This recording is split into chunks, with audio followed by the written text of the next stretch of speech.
All right, all right, all right. So here we are. How you guys doing? So welcome, man. I'm Emmett Combs again. Thank you for subscribing to our channel, and thank you for being back. Look, we are back, man. We started this channel about 8 years ago, maybe 9 years ago, with the Emmett Real Estate Minute.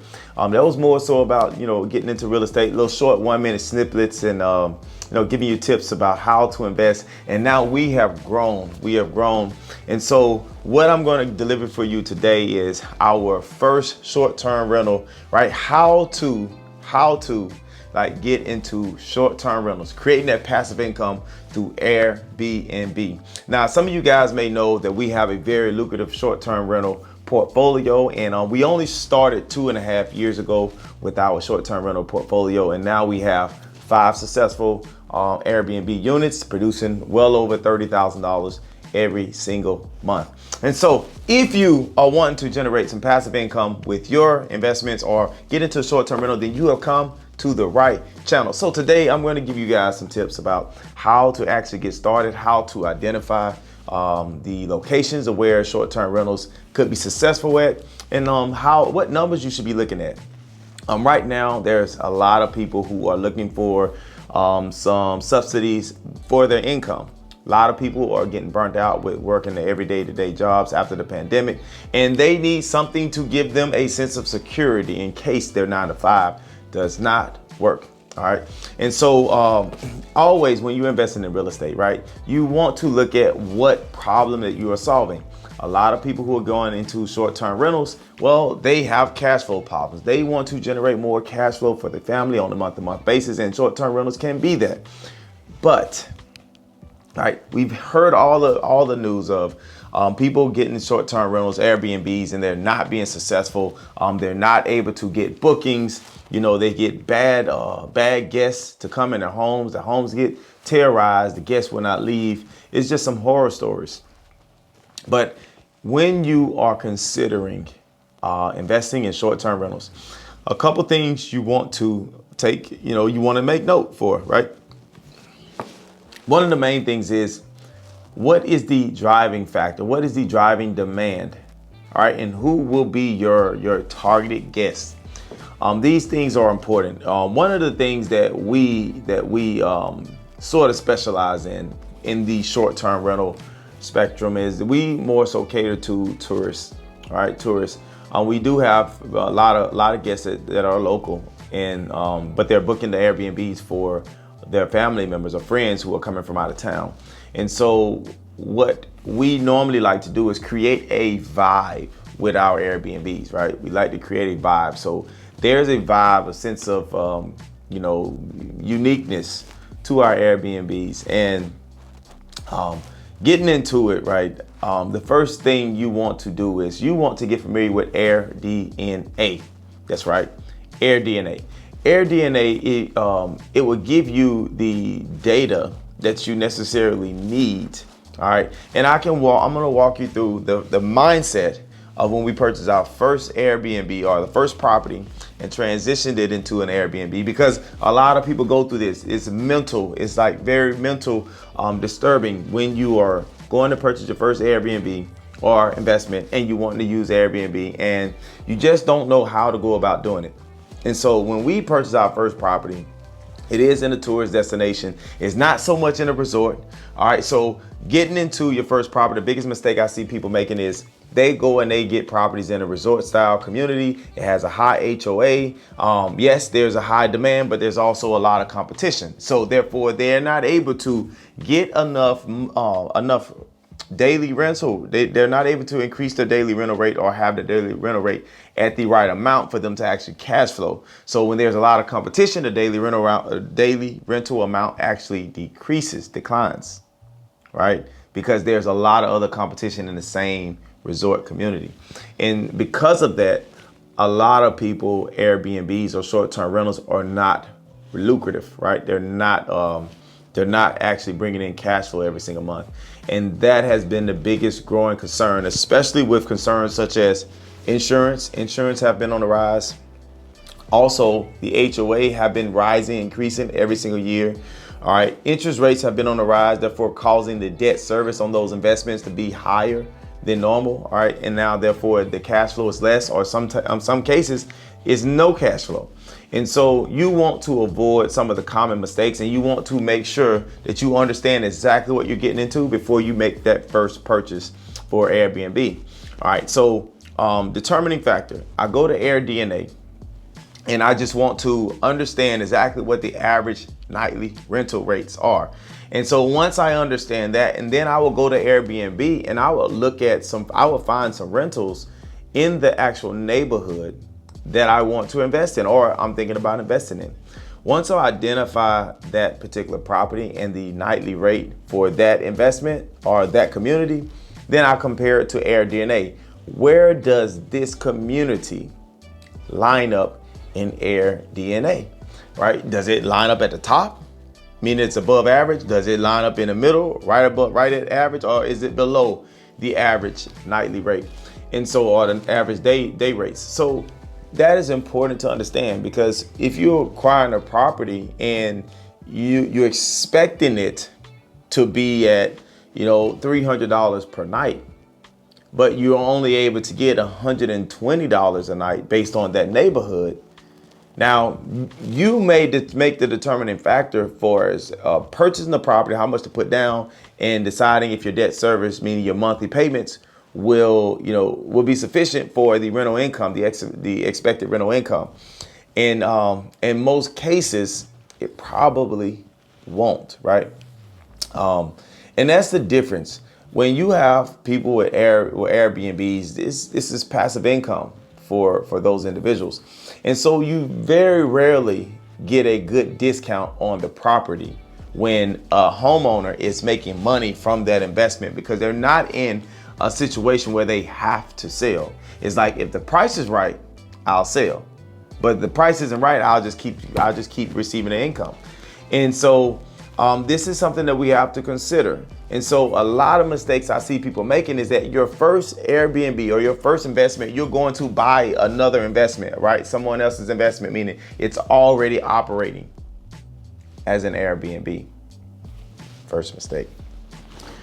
After reviewing AirDNA, comparing the average rental rates on AirDNA for that zip code to the community that I'm interested in, then you want to compare the two. And I want to see, if this zip code is giving me $300 per night, what is the actual competition to that? So I want to go and I will go to Airbnb and I will filter for $300 a night minimum. And I will look at those Airbnbs in that area.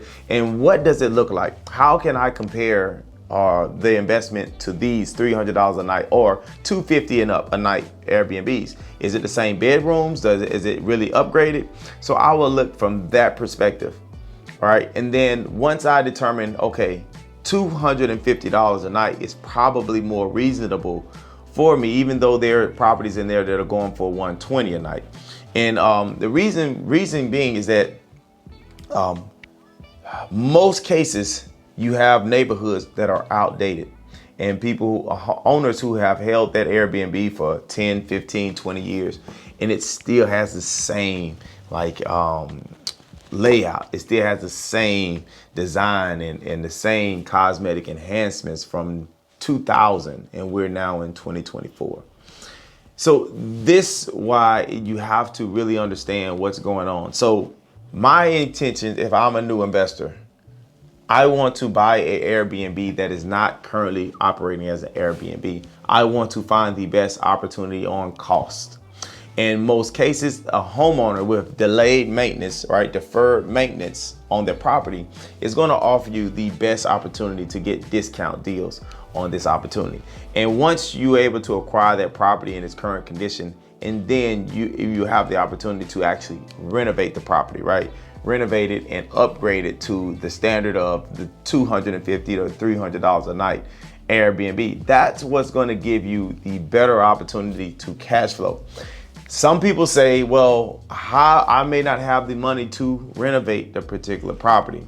And there are ways for us to get financing, which we'll talk about financing and our Airbnb updates and renovations on another video. But for this one, it's more so about avoiding the common mistakes that people make when purchasing an Airbnb or their first investment. All right. And then what to look out for as First step, air DNA. Second step, identifying the night rates. Third step, identifying if I want a 3, 4, or 5 bedroom, or let's just identify our purchasing power, our budget. All right. And then on Air DNA, you also want to look at what is the occupancy rate, right? What is the average occupancy rate in this area? Is it 50%? Is it 70%? Is it 80%? Is it 90%? And then what is the actual rating for this area? Is it score for Airbnb demand at 80%, 90%? What is that demand? Is that 60 or 50? Because that would determine how many people are looking for short-term rentals in that particular area. If there's a low demand, you may want to stay away from low demand. And I think they graded on AirDNA as an A, B, and C. So you may want to stay away from any C's or B's as a new investor, right? More experienced investor, you can probably dabble in the B's if you understand exactly what you're doing. But as a new investor, I will only invest in the A areas, all right? In the A areas with the occupancy rating of 80% or higher. And you also, the nightly rate, it can really depend on how much you're paying for the property, right? And what the competition is. And so those are some of your underlying determining factors. Now, I would like to tell you, and I know that this is, people bite their tongue and they scrunch their face up and make all these frowns at me and give me all the rebuttals. When you're buying an Airbnb, try not to make your determination for the Airbnb based on looks, all right? Nothing about the way the house looks from the outside will get you more bookings, unfortunately. So whatever you don't like about the outside, do not let it deter you from making your investment. All right. The investment is made on the inside. How people live on the inside. What are the enhancements? What is the experience? How the inside make people feel? They don't live on the outside of the home. They're temporarily going to be staying on the inside of the home. All right. So I've seen so many people that we've led into make great Airbnb investments, and they steered away from some of the options because they didn't like the way it looked on the outside. And it's more about location and how it feels, right? Once a client gets in there, aesthetically, how do you have it laid out and designed? What does that feel like? And so during this journey of our short-term rental portfolio expansion, we've been able to, we've been able to realize that the outside really doesn't matter. We may only have one picture of the outside of the actual home, but the main thing that is getting our Airbnbs, stay booked is that the inside, cosmetically and aesthetically, the inside of our Airbnbs are extremely nice, well put together, well thought out for as a floor plan, layout, and what type of families will be living there. And so later on in the next couple of videos, I'll be doing a video I'll be covering the topic of how to generate repeat guests, all right? How to make sure that if we can make it through year one, then we can build a proper database to get to a successful year 2 and year 3. And knowing that, man, by the first 30 days of the year, I already have $150,000 in bookings, right? The first 30 days of the year. This is the type of setup that we want for our Airbnb portfolios. So look, stick around. Again, I want you guys, the new investors, to avoid these common mistakes of, for one, making a decision solely off looks alone. All right, 2, buying into a neighborhood or buying an investment that is already operated as an Airbnb investment. So as a new investor, I recommend do not buy a currently operated Airbnb. All right. As a new investor, I encourage you to buy an Airbnb that is not currently being operated as an Airbnb. Therefore, you can get the best deal on pricing. All right. If you have a particular area that you just want to be in, it's okay. All right. It's okay. But understand that you're not getting the best price per square footage on that particular property because this investor understands its value and the cash flow value, and they're not going to budge much on the pricing unless they're trying to upgrade or buy another property, and they may be willing to negotiate a little bit just so they can get out of this investment to acquire another investment. But don't make a decision based off looks alone. All right. Try not to purchase an Airbnb that is already currently operated as an Airbnb as a new investor. All right. Make sure you review the AirDNA data first compare it to the current neighborhood on Airbnb, and understand what the nightly rates are. All right, that's the third. The third thing to avoid. And then the fourth thing is to make sure that the actual debt service isn't more than the cash flow. All right, you want to make sure the debt service is not more than the cash flow on the Airbnb. All right, so this is just understanding where you are financially on the Airbnb. All right, and making sure we make decisions off the financial numbers, not off of aesthetically. You know, we like this house or we like this area. All right, there's been plenty of areas around the city and around other places that we may not expect that they do very well on Airbnb. And a lot of times new investors go directly to the saturated areas. All right, so make sure that you don't have a particular area that like, this is the area I want to be in because this is a tourist area. Let's look for better opportunity areas as we are first getting into Airbnb. And that's by understanding the data on AirDNA. Listen, I'm Emmett Combs. I'm a short-term rental specialist. Again, we have a very successful short-term rental portfolio, and we look forward to continue to give you guys tips and guidance on how to build you a successful Airbnb portfolio. All right, until our next video, make sure you guys subscribe to our channel by clicking that little subscribe button at the bottom, hit that notification button, and you can also follow me on other social media platforms at Emmett Combs on IG, Emmett Combs on Facebook, and also Emmett Combs on LinkedIn. And we'll see you guys in the next video.